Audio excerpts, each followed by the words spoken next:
सवाल है, काबिल ने हाबिल को किस दिन कत्ल किया था? आपके पास 4 ऑप्शंस हैं। ऑप्शन ए सोमवार, बी इतवार, सी मंगल, डी बुध।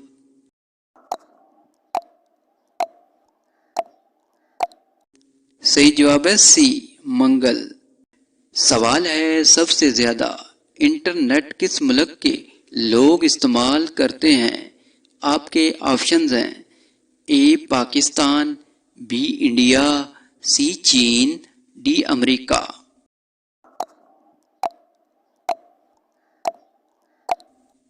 सही जवाब सी है चीन।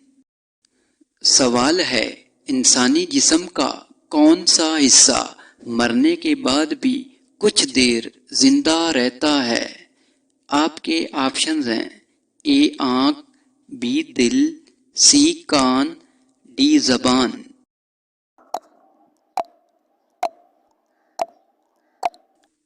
सही जवाब है ए आंख।